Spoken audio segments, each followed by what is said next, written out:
So before we can talk about how we create our own realities, we really have to talk about what reality really is. See, when we talk about reality, what we're really talking about is our experiences. Our experiences in life make up our reality, or they are our realities.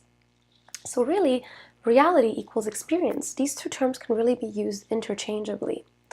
Um, and so when we look at reality in that sense, in the sense of an experience, we start realizing that there is no one reality.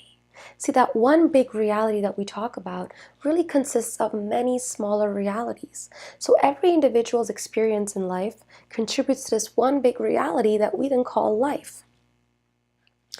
So before we can talk about creation and how we create and how we're in control of our destiny, or how we are in control of creating basically whatever desires that we have in our lives, we really have to have an understanding of what reality is. And the three things that really you can take away from this is that, one, everyone creates their own reality.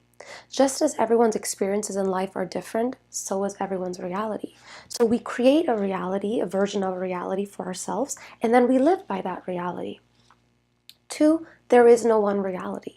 Just as in life we don't have one experience, and experiences look different for everyone, the same goes for reality.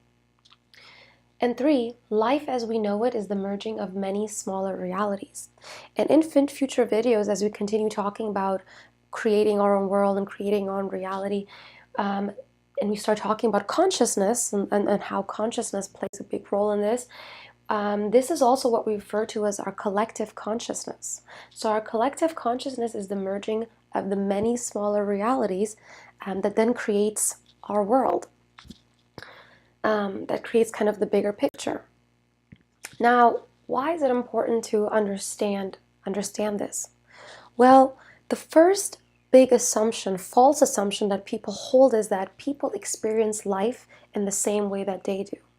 Everyone believes that whatever version of reality that they hold within themselves, inside their own head, is the actual reality for everyone else.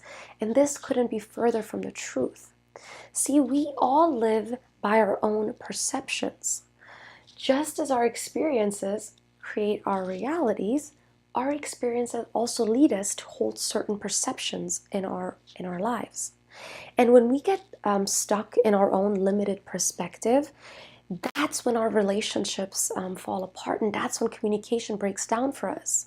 See, a lot of the conflict that we see in our world today, that we see in our personal lives, really stems from the fact that we are stuck in our own limited perspective. And we think that life is only viewed and lived from one angle, when really there are many angles that we can view life in, as well as live life by. And for that reason alone, it becomes really important to learn how to step out of your own perspective, so step out of your own shoes and become the observer of your own life. See, once you become the observer of your own life, so you take a step back and look at your own life kind of from the top down so you can see the bigger picture, that's when you start seeing kind of the workings of our natural world and your relationship to it.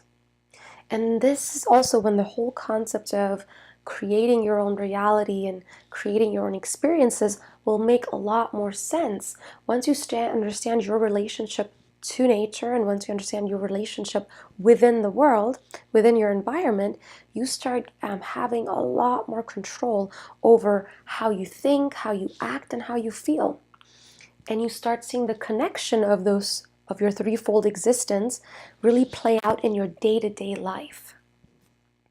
And this is also why, as we kind of continue working on expanding our consciousness, expanding our awareness, it is so important, because as we expand our consciousness and awareness, we start gaining a lot more control over our lives.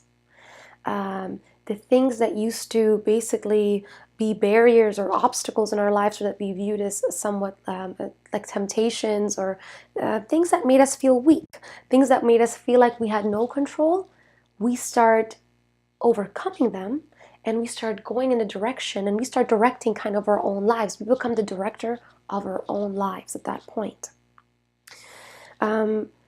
In another example, to make this, to give you a more clear picture on this is, so when we have a friend, for example, that's in crisis, and they come to us for advice or to comfort them or to console them, it's really easy for us to do that because we are an observer.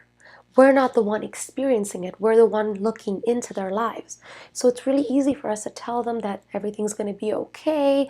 We can tell them to use their coping skills or use some sort of distraction to make themselves feel better, that it will pass and it's not the end of the world and it's just one experience and there's a lot more in life, to look forward to. It's really easy for us to do that because, again, we are looking into their lives. So once you learn how to step out of your own shoes, once you learn to become the observer of your own life, you will become your own friend. You will, again, gain that much more control that whenever a situation, regardless of the situation that you're in or the emotions that you're experiencing, you're able to realize and see the bigger picture at all times. So the decisions you end up making in your life will be much more in line with your values, with what's important to you.